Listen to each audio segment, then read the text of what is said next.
these people. And I want them to know you, and I want them to love you, and I want them to serve you in a greater way. So please give me the words that would love them best. And he goes, sometimes I look out at the faces and I go, God, I don't really care. I don't feel any affection, any affinity. I'm not recognizing them as my brothers and sisters. Help me to love them. And I ask God to help me love. I thought, wow, I've never thought of that. It never entered my mind. You know, I was taught how to preach, but no one actually told me, well, you should actually love the people in front of you. It was a great thought, and I don't think that because you get caught up in other things. So I even have in my Bible, I have this little check. I have like 7 questions I ask myself before I speak. Because like that old hymn says, prone to wander, Lord, I feel it. You know, I get sidetracked. I get distracted. I start thinking about other people in the room. I start thinking about other things. And especially when I feel nervous, like I did earlier this afternoon, I've told my preaching students before, I go, if you feel nervous, it's probably because there's sin in your life. And because you're thinking about a person, you're thinking about pleasing someone. You want someone to approve of your message rather than thinking about God. And the nerves often are not because you love the people, it's because you want them to love you. And you want them to like you.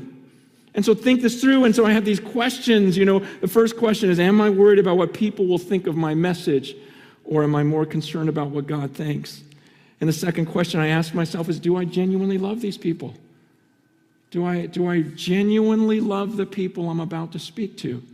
Because so often I just forget these things and I get sidetracked. And sometimes I get nervous, and that nervousness is usually because of sin.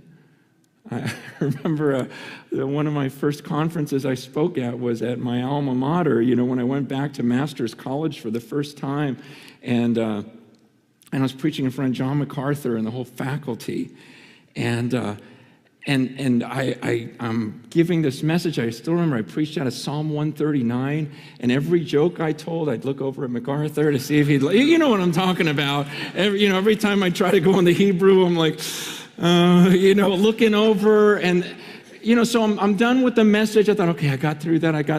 I get in the car with my wife. We're driving home, and she just looks at me, and she goes, what was that all about? What are you talking about?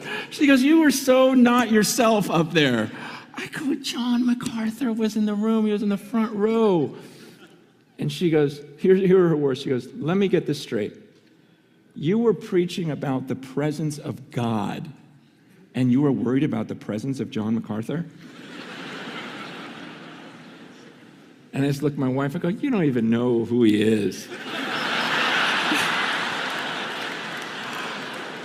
I go, this guy, you know how many books he has written? You know how wide his influence is? He is one of the best expository preachers of our day, and if I say anything wrong, he'll write a book about me. I mean, it's just, there's a lot on the line here, and as I'm talking about just all the wonderful things, he has done, she looks at me, and here's her response. She goes, yes, Francis, and all of his righteous deeds are as filthy rags.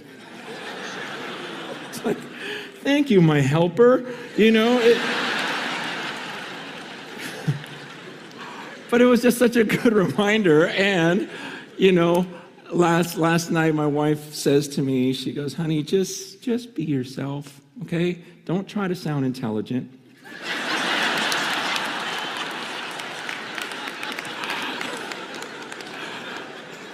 So here I am.